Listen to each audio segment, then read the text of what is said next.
I'm Emily. And I'm Hannah. We are best friends and dietitians. We have a goal of challenging nutrition misinformation and fitness trends with an evidence-based approach.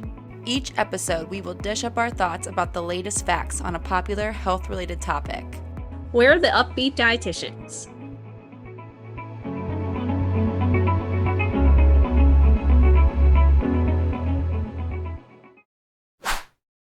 Hello, everyone. We are joined by a very special guest. Danielle Bublitz is a registered dietitian, nutritionist, and certified intuitive eating counselor. She specializes in working with people with diabetes and binge eating in a health at every size aligned lens. Danielle is passionate about guiding her clients with diabetes toward feeling more at peace with their food decisions, their blood sugar management, as well as making peace with their bodies. Thank you guys so much for tuning in today. We hope you enjoy. Woo. Enjoy. Oh, gosh. Danielle, welcome to the podcast. Hi, thanks so much for having me. Yes, we are so glad you are here. We always like to have our guests start by giving us a breakdown of a day in the life, what you do for work, education, hobbies, all that fun, juicy stuff. So talk us through it.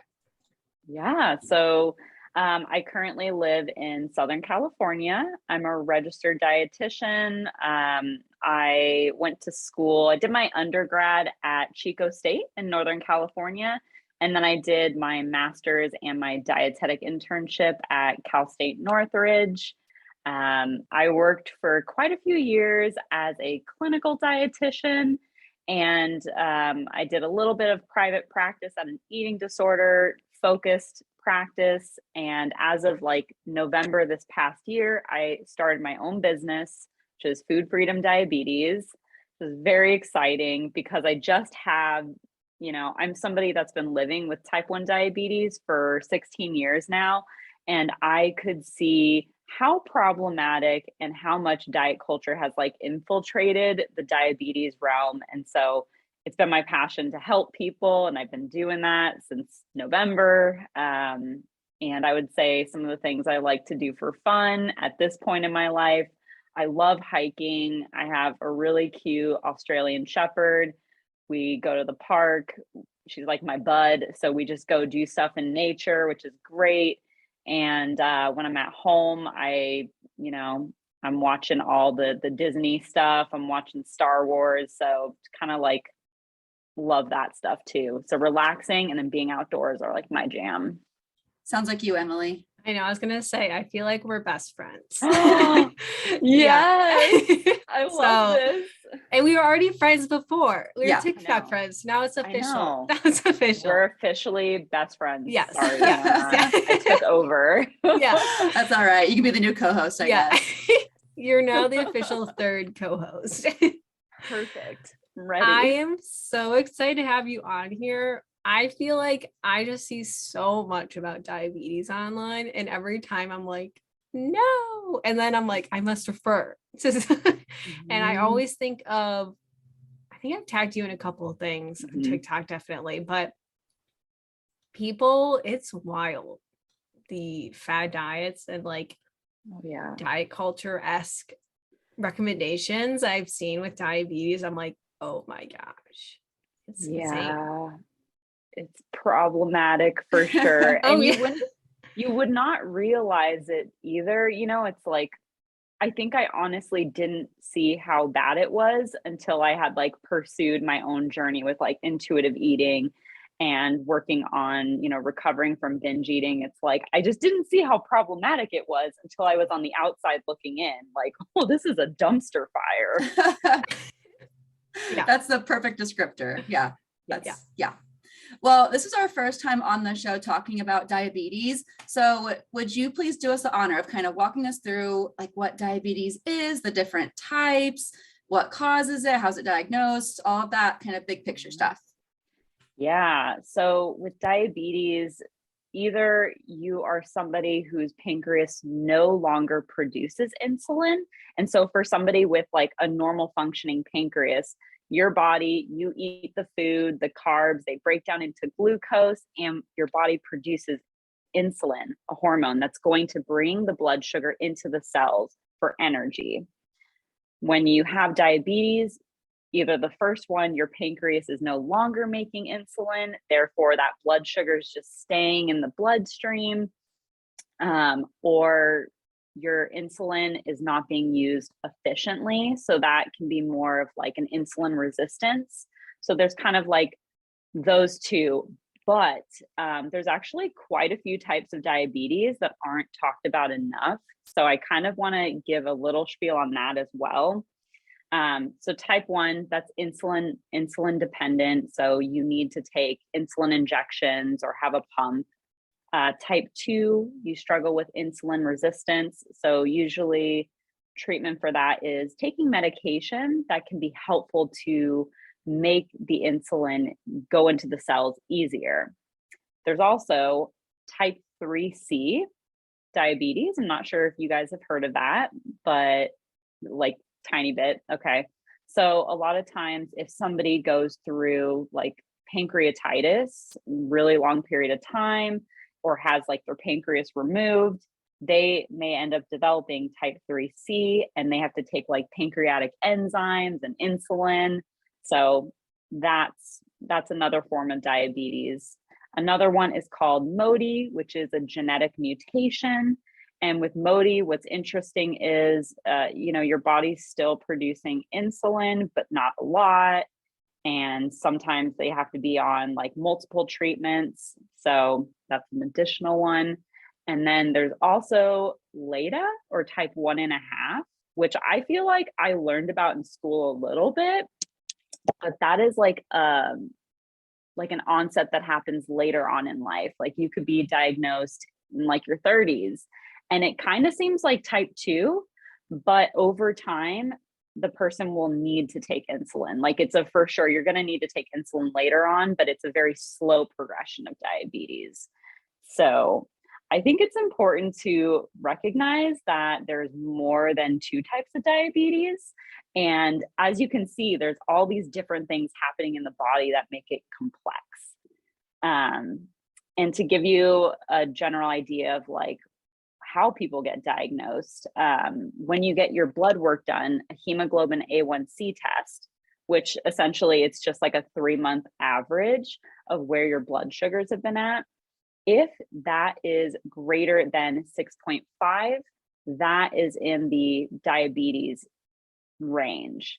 If it's below that, you could be in a range where it's maybe like pre-diabetic, but typically above 6.5, that signals that something's going on in the body and you probably do have diabetes and need to like find a treatment.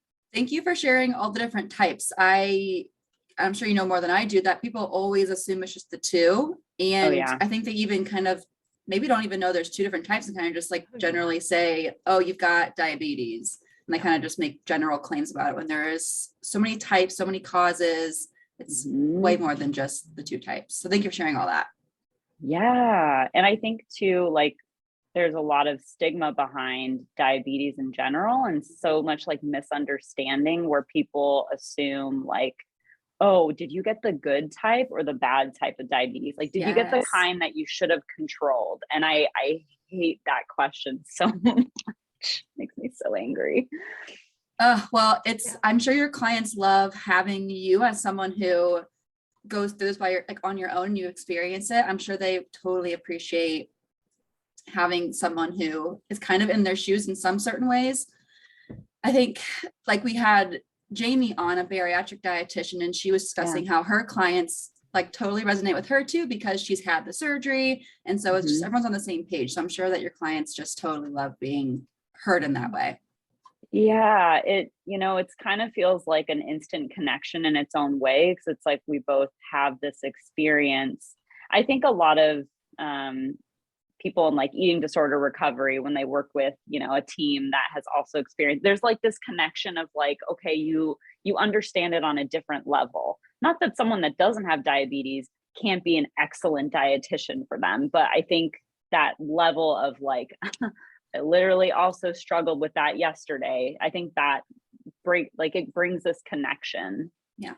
I think that we kind of talked about it a little bit, but let's talk about what causes diabetes, because this, I feel like, diabetes gets a lot of, it's a lot of stigma around it. And most oftentimes I see online, it's like, you ate too much sugar, or I'll see people make jokes about like, that's going to give me diabetes. So what actually causes diabetes? Not sugar. Not if sugar caused diabetes, we would all have diabetes. Yes. We would all have it. It's diabetes, again, like just even breaking down, like either not producing insulin or having insulin resistance. It's like, that's what's going on in the body. It's not related to the sugar part of it. So the different things that can actually cause diabetes, genetics is a huge component.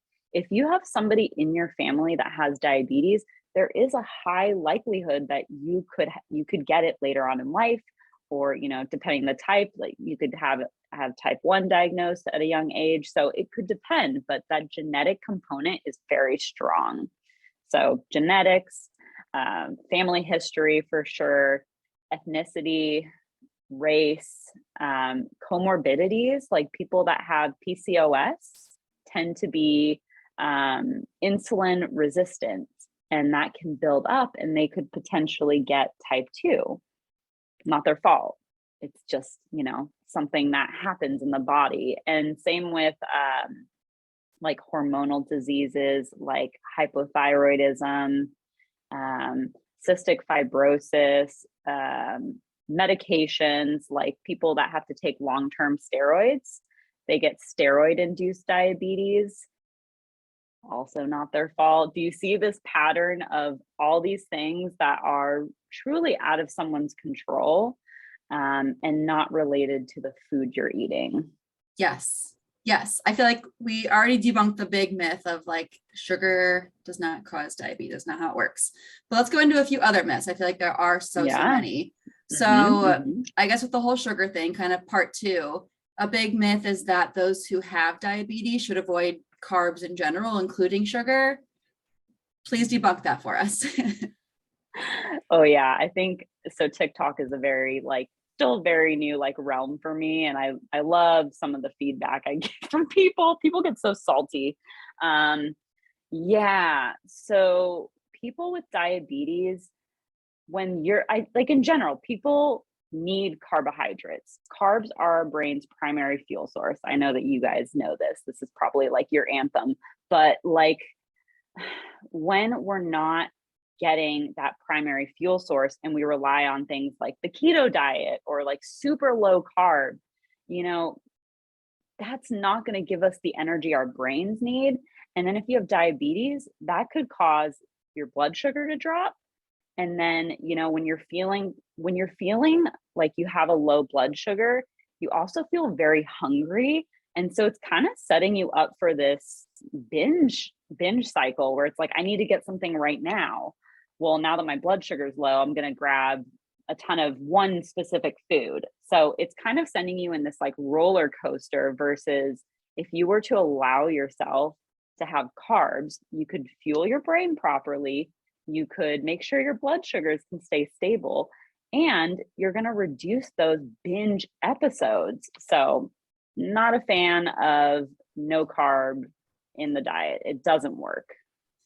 Do you ever get those comments when you say that? It's oh, so you're saying I should only eat bananas then, or only eat rice? It's all I should ever eat, right? Yeah, exactly. They're how could you say something like this? Are you trying to put me in the hospital? And it's yes. I'm not, definitely not. It's this is just, we've turned this kind of diet into something that it's not beneficial, but I think a lot of people with diabetes cling to it as safety. It feels safe. That's a good way to put it. Yeah. Yeah. Because we can't fault them for feeling, especially if they've never worked with a dietitian, or if they don't have any concrete past nutrition knowledge. If it's something that will potentially help them not fluctuate as much, or even maybe it does cause fluctuations and they're used to it, could be something to go do.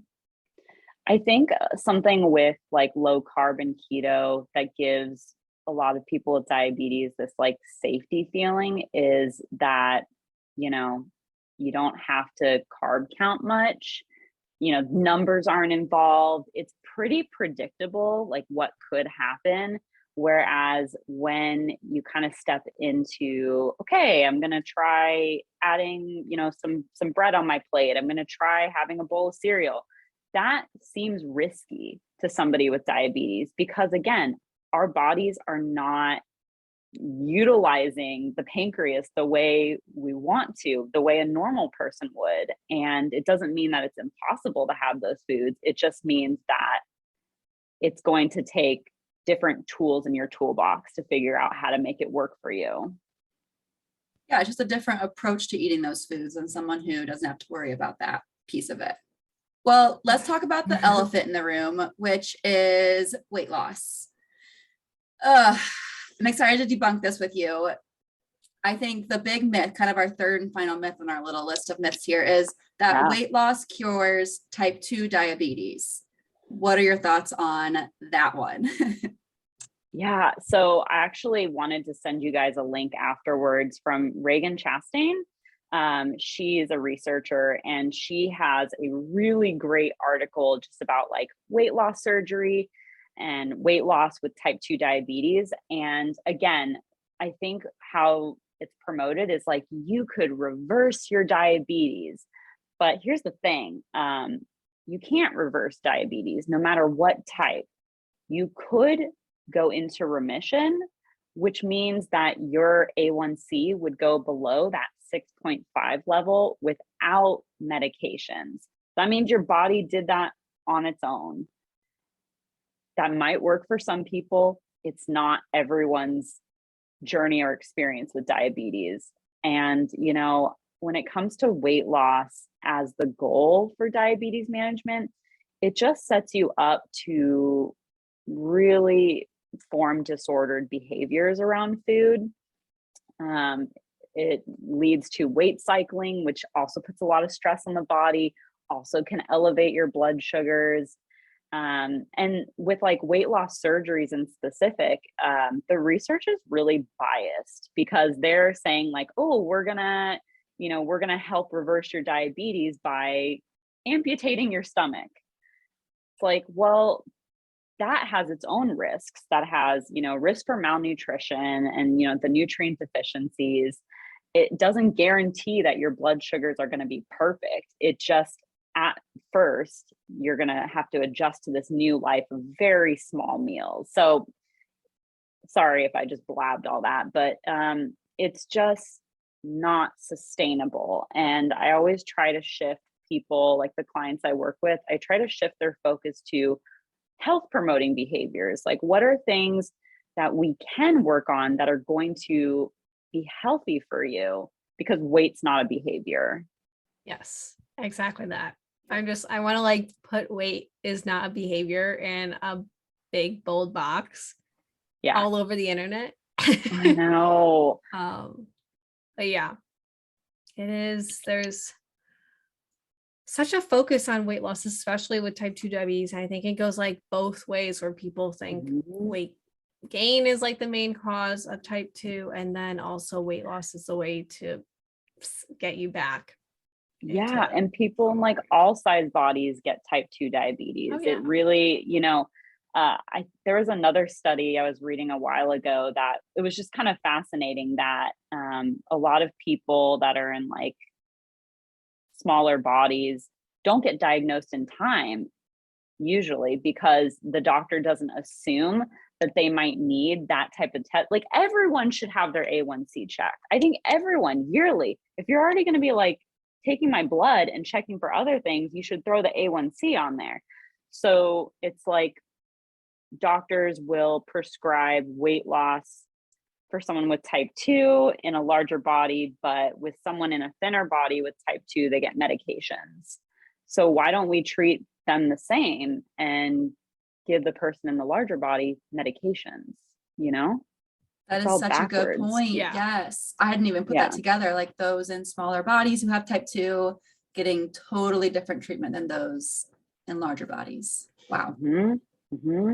Yeah. So it's, again, I do feel like, unfortunately, the stigma is there. And I don't think it helps that people make the comments of like, oh no, I ate my way to diabetes, or I had they're holding like a bag of candy, like eating my diabetes today. It's like, what's that mean? I literally heard someone say that today. They were eating a cupcake. They're like, oh, I can't wait to get the diabetes from this. I'm like, good one. That's so funny. I'm like looking at my insulin pump, like, okay, cool. So happy for you. Oh, that's maddening. Mm-hmm. Well, I think the solution sounds like, and maybe not the solution. I think every single person's approach is going to be so different, of course, but I think what is, of course, very helpful can be intuitive eating, finding food freedom, all of those things. So kind of walk us through, how is it possible then to find food freedom if you do have diabetes?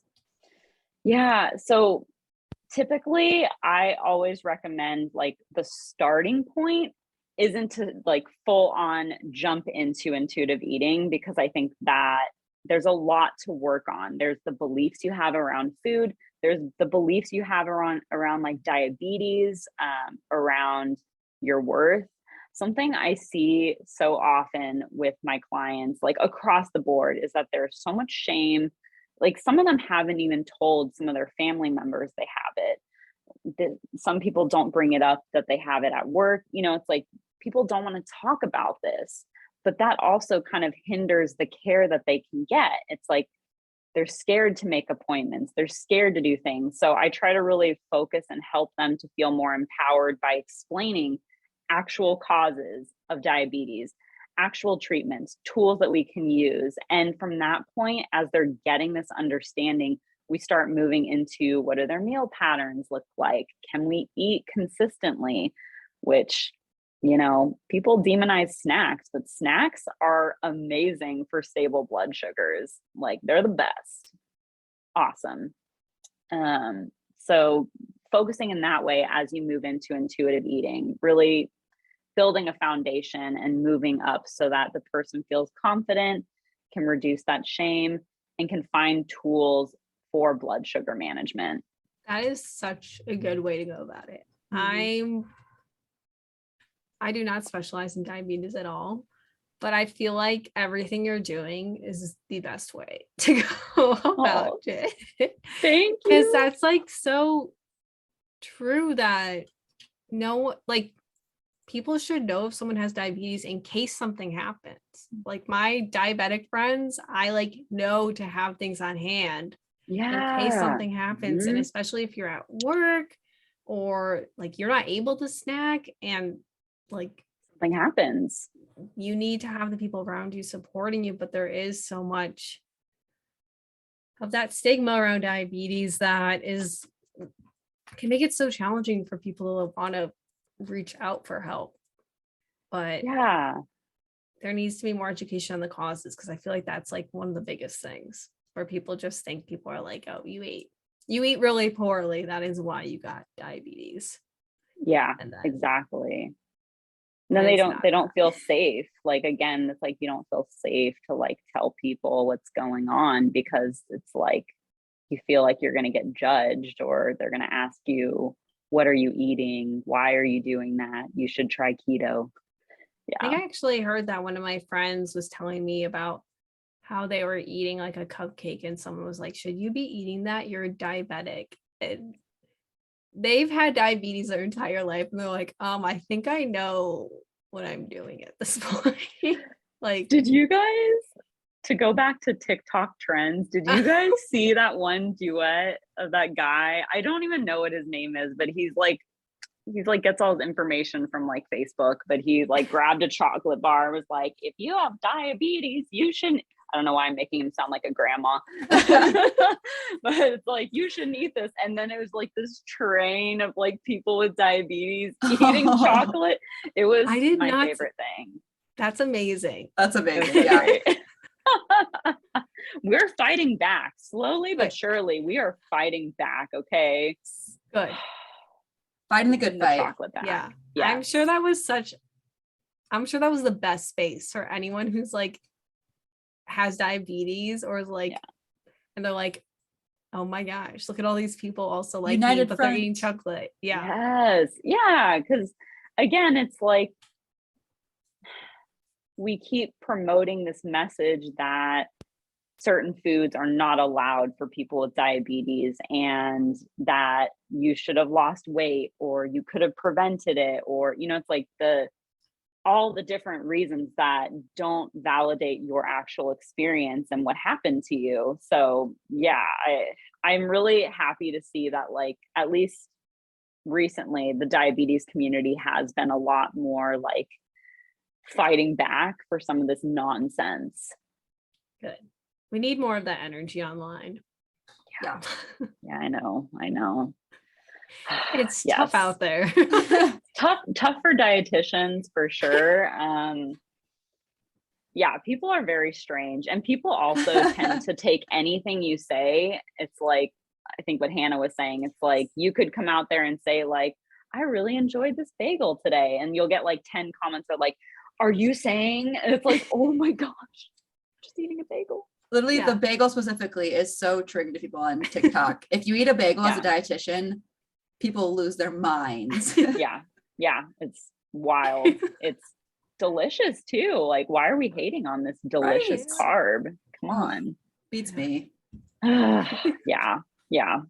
So, Well, since we know maybe what shouldn't be happening in healthcare, which I think is happening currently a lot, I know there's plenty of really great providers out there, including dietitians who are on the same page as you.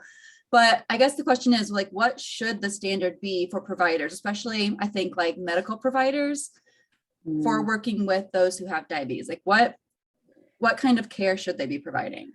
Yeah. The things that really pop out to me is, again, treat each person with diabetes the same, regardless of their body size. I think most doctors, nurse practitioners, PAs, I feel like they should be checking in on an eating disorder history before they start blabbing about a diet, because they will. I think the eating disorder screening is important. Same treatments. Honestly, referring out to a dietitian, like maybe just like cutting the nutrition talk and just referring out. And I know there's some dietitians that can be problematic, but I'm hoping that it's a better chance of them learning versus what they might hear in the doctor's office. Yes, I feel like there are, in most places, so many dietitians available, and not only do patients not know that, but I feel like doctors, maybe they do or don't, I don't know, I can't speak for them obviously, but they got to know that they are there and they can refer to them. So I don't know why they automatically just tell their patient who has diabetes to start doing keto or whatever it is, to lose weight, whatever. It's like, refer them out to diabetes ed or a dietitian, someone who went to school for it. We went to school for a long time. We didn't have paid internships. Did you have a paid internship? I didn't. I paid a lot of money to go to school. Same. And do my internship. I wanted to ask first because I know there's some that do pay. No. I paid in my dreams. Yeah, I ate a lot of crock pot meals that year. Yeah, I got married 2 days before I started my internship, and we were just eating chili the next week. Like, this is great. I love this. That's funny because I actually got married in the middle of mine as well. And it was, I don't know why we did that. It was very lovely, but tough times. It's a lot of adrenaline, right? Like in that moment, you're like, I could do anything. And then you finish your internship, you're like, I need to hibernate for a while. Still recovering. Yeah. Yeah. Something that just popped into my head too, when you were talking about, referring to like diabetes educators and things like that. Like with doctors too, like in medical school, they usually get around like 24 to 48 hours of nutrition education. And I went to a nutrition conference through Aspen, the nutrition support, about 4 years ago. And there was a doctor doing a whole study on it, how we need to integrate more nutrition education for doctors. So anytime you see a diet book at Target, Barnes and Noble with a doctor on it, I just want you to be aware that a lot of it is their opinion. Mark Hyman. Yeah. Not a fan of him. Him specifically. and others. But yeah, just want to throw that out there. Yes, we discuss that frequently. I think it was episode 2 of this podcast was us talking about how starting off hot. The scope of practice is just like yelling, kind of yelling. Yeah. A year ago, we were like, let's just go for everything that is. We're a bit unhinged. Never look back. I love it. Yeah. I love it. But yeah, no, I think it's great. And, you know, I think dietetics it's an interesting place to be. And I feel like lots of, you know, when I was in school, I feel like I didn't get a lot of education on eating disorders. I got a lot of weight-centric education. And so I feel like I'm also in this process of unlearning and finding ways that are supportive of patients, you know? Yes, I talk about that all the time because same. Emily and I always talk about this, how like we're going to cure obesity and save the world and make everyone lose weight. And now we're like, what? No, we're like, that's not it. Yeah. Have you seen Maintenance Phase, or have you listened to Maintenance Phase? I really need to. Everyone this has been brought up so many times. We need to listen to it, Emily. We need to. It's so great. Yeah, there's some really, really great ones. I personally love the Weight Watchers episode podcast. Yeah. Episode. Whatever. Yeah. Episode. Yeah. You know your podcast lingo. Yeah. Bussin', you know, whatever. I don't know. What do they say now? I think what do these bussin's children say? Bussin's so around. Bussin's good. Bussin's good. This is why I don't dance in any of my TikToks, because I'm like, this is a step too far for me. No, I can't. I've tried and I just delete it. I can't watch myself do it. I tried one of the transitions recently and I just deleted it this morning. I'm like, that's embarrassing. That's not happening. Yeah. Emily, you're good at the transitions. You're a lot better at those than I've gotten good at those. That is dancing. No. Transitions. I feel like you're pretty good. It takes me a little bit longer, but I want to get good at those because when people are really good at them, I'm like, oh my gosh. Cool. Yeah. I get wish. Those views. Yeah. Get those views. Get those like buttons. Yes. Sorry, I totally like derailed like what we were talking about. That's very literally every episode. So yeah. Like we will normally have a 15-minute segment that has nothing to do with the topic. Yeah. So. Do not worry. Where my brain is at. You brought up Mark Hyman and I just went off. Because you trigger all bets are off after discussing all bets are off, yeah. You know, that guy. But yeah, so those are my thoughts on those are her thoughts. Doctors and nutrition education. Oh yeah. Well, I think that covers the gist of it. To kind of wrap up, we like to always have our guests. We always kind of joke, like if our listeners were to jump to this part of the podcast and they were only hearing this part, what would you kind of say to sum it all up? Okay. So I would say, how do I summarize this? I know it's tough. I would say that diabetes can affect someone in any size body and that it's not your fault if you get diagnosed with it. And there's ways of managing your blood sugars that don't have to do with restriction. It's very possible to have a peaceful relationship with food with diabetes and know that it's complicated having diabetes. It's just a fact.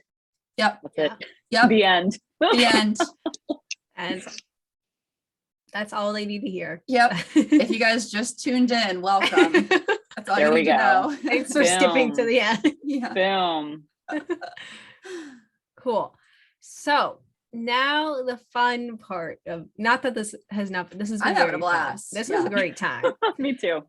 But now for the unhinged part of our episode. Unhinged? Not really unhinged. Okay. But you can be unhinged if you'd like. I know I didn't have any like cussing come out. I mean, I got pretty close. Ooh, I've got another rant, but later. I'll tell you later. Are you gonna remember it?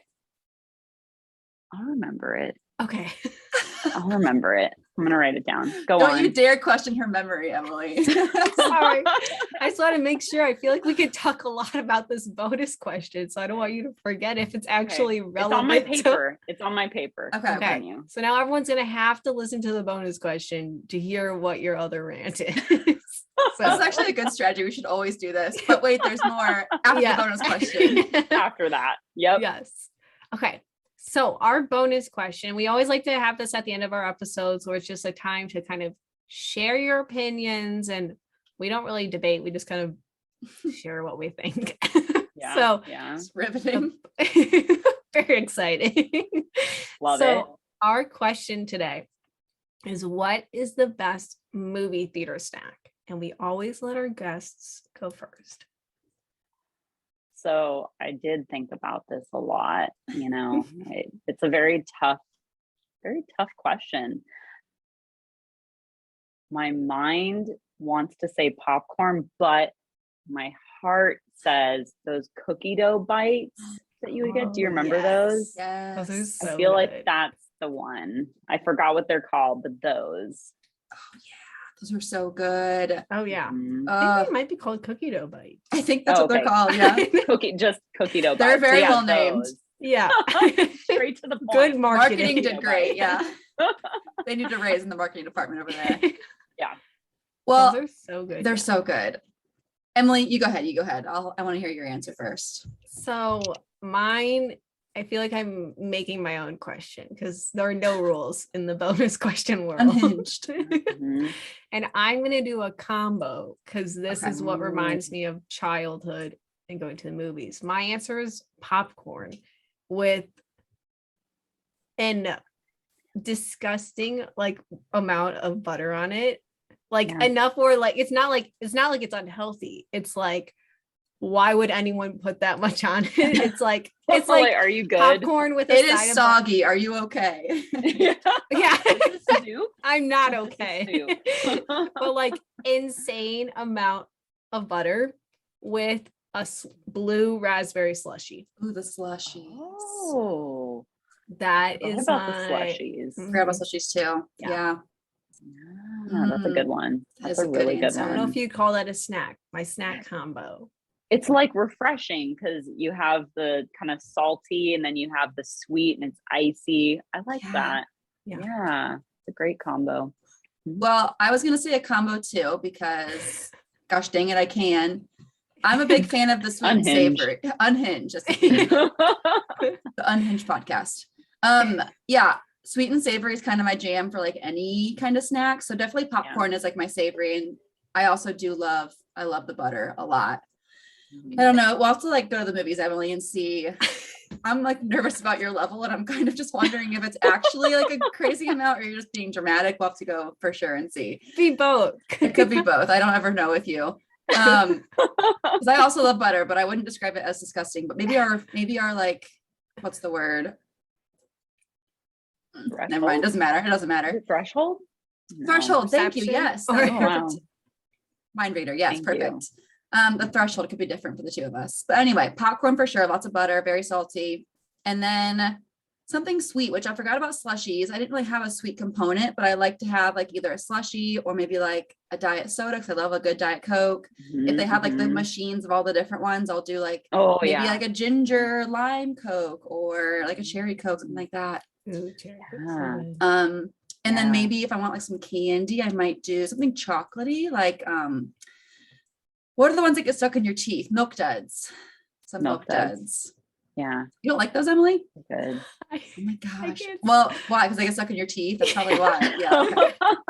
Danielle, if her hands get dirty or if her teeth get dirty, she doesn't like it. She's out. You're She's okay. out. Yeah. Okay. I should have known you wouldn't like milk Understood. duds. Understood. Yeah, there's Okay. got to be some reason for that.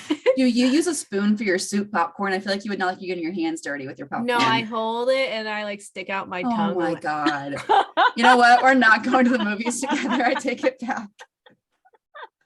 I just uninvited myself. I'm not doing that with you. we can sit separately. Okay, Well, yeah. You could sit in different rows, That's good. But Just I sit in think front of me where I Emily can't has to see. sit in front of. No, maybe she has to sit behind you. Behind so I Then it can't doesn't see. take you. Yeah, you don't want that in your vision, but she can be behind you. Yeah. It's true friendship. Yeah. I kind of love that though. I had The something I was not gonna sitting say, but together yeah. or how we eat it or the combination. Maybe all of it. The whole situation is just Yeah. I mean, I do the icy part. I totally forgot that's yes. like a thing. That's a great answer. Mhm. Yeah. So I'm seeing Bob's Burgers, the movie tomorrow. That exists. They have a movie? Yes, they do. I'm going with my friend, and maybe I need to get a soup popcorn. That's just what I'm going to call it, soup popcorn. And I'll just think of Emily and just like, nah. Just If lizard I'm it. eating popcorn, that's how I'm eating it. I am not Like sticking my hands in. Yoshi But style. Yoshi. Okay. but it makes it not shareable. I will know. I will not. I can't share. Maybe that's your intention.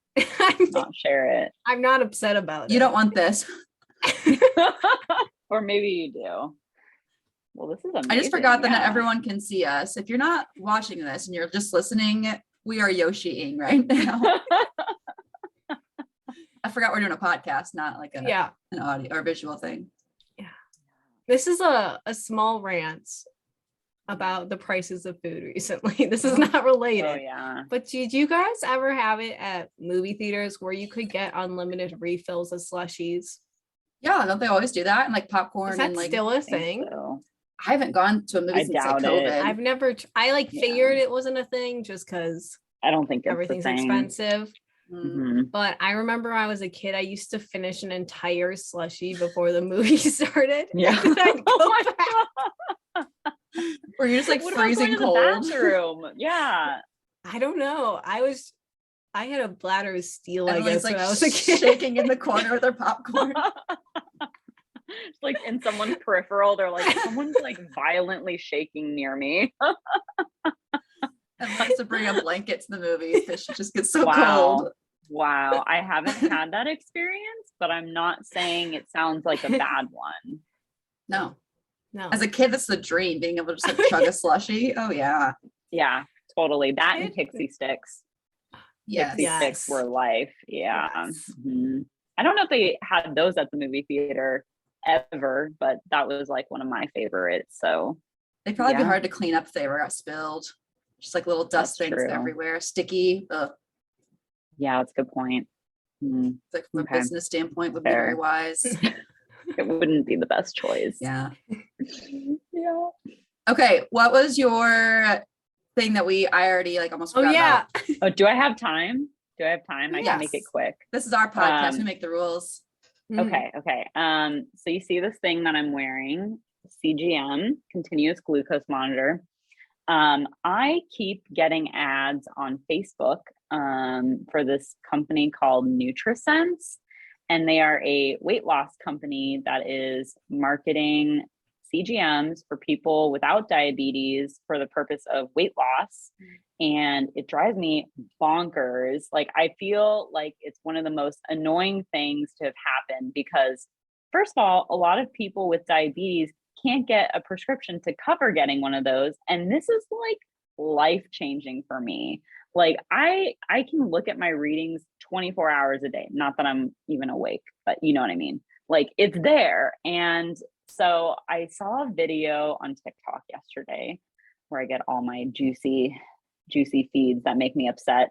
And this guy was like doing a diet or whatever, and he was showing how his blood sugar spiked after a meal. And I just think this is another factor that's going to be coming in where people have stigma around diabetes and blood sugar. So that's kind of part of my rant, or that's my rant, is like, why are we doing CGMs for people without diabetes when there's people with that can't afford it?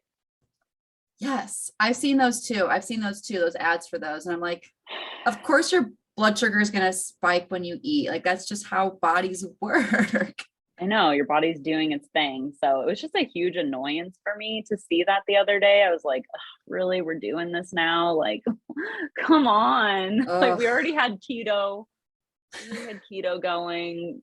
Dr. Hyman's like blood sugar detox book, like Dr. Bernstein. Like, we have so many different pieces of garbage, and now we have another one. So that's my rant.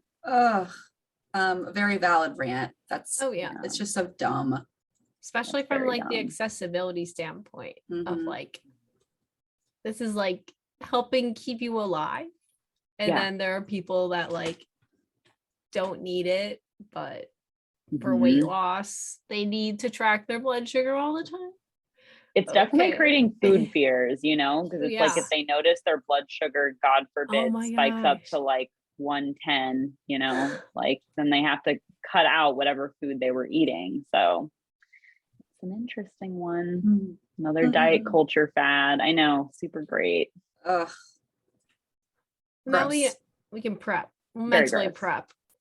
Mentally Yeah. prep. So yeah, if you have any clients that come to you and ask you about this, you heard it first. People with diabetes don't like that. Don't Yeah. like it. Gonna So refer stop. to this podcast. Stop it. Eat in peace and let us have our CGMs because they're expensive. Yes. And that's it for my rant. Yeah, ugh. Major ugh. We always like to end our episodes with giving you the space to promote whatever you want, whether it's links, social medias, something cool you like, whatever it is. Okay. You can promote it right here. Okay. The floor is yours. Love that.